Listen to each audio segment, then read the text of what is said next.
शुरू। गीता में कहा गया है कि जब जब पृथ्वी पर अधर्म का साम्राज्य स्थापित हो जाता है, तब तब अधर्म का नाश कर धर्म की स्थापना करने के लिए ईश्वर अवतार लेते हैं।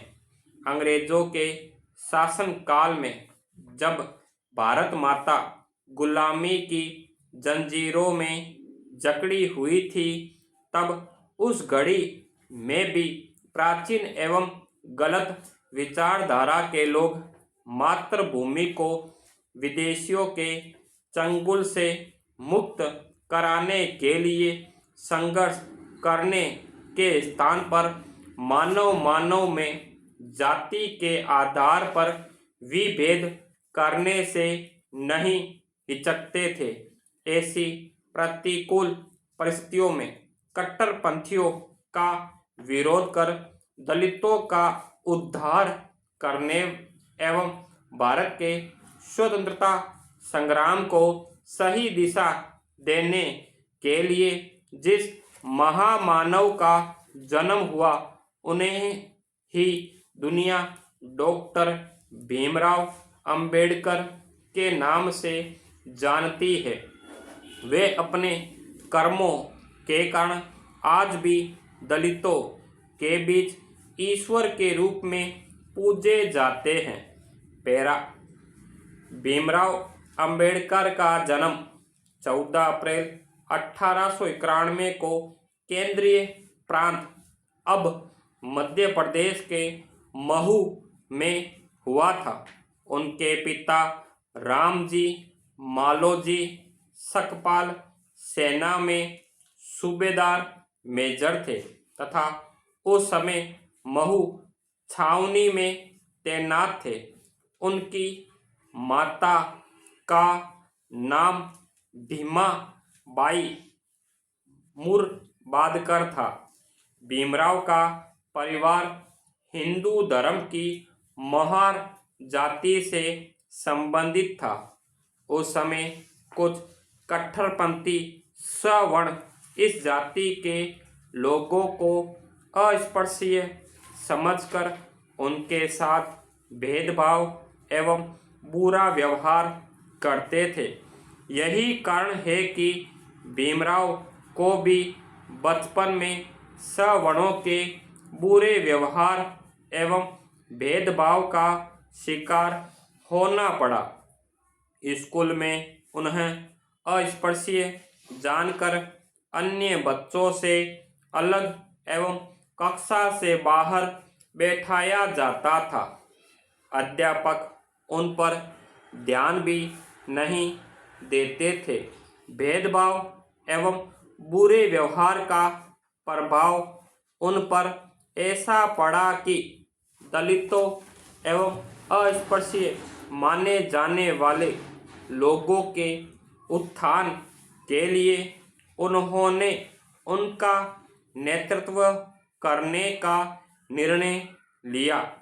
दलितों एवं अस्पृश्यों के कल्याण हेतु एवं उन्हें उनके वास्तविक अधिकार व सम्मान दिलाने के लिए रूढ़िवादी तथा कट्टरपंथी लोगों के विरुद्ध वे जीवन भर संघर्ष करते रहे। पैरा वर्ष 1905 में उनका विवाह रमाबाई से हो गया और उसी वर्ष उनके पिता उन्हें लेकर बंबई चले गए, जहां उनका नामांकन स्कूल में करवा दिया।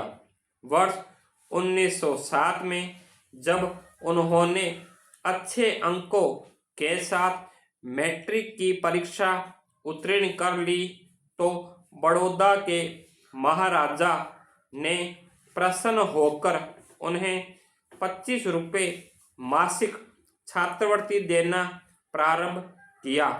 वर्ष 1912 में राजनीति विज्ञान और अर्थशास्त्र में BA की परीक्षा पास की तथा वर्ष 1913 में अपने पिता की मृत्यु के बाद उच्च शिक्षा हेतु विदेश चले गए। पेरा बड़ौदा के महाराजा ने उन्हें उच्च शिक्षा के लिए छात्रवृत्ति भी प्रदान की। इसके बाद भीमराव अमेरिका चले गए, जहां न्यूयॉर्क के कोलंबिया विश्वविद्यालय से उन्होंने वर्ष 1915 में एमए तथा वर्ष 1916 में पीएचडी की उपाधि प्राप्त की। वर्ष 1917 में वह कोल्हापुर के शासक शाहजी महाराज के संपर्क में आए तथा उनकी आर्थिक सहायता से मुख नायक नामक पाक्षिक पत्र निकालना शुरू किया, जिसका उद्देश्य था दलितों उद्धार करना।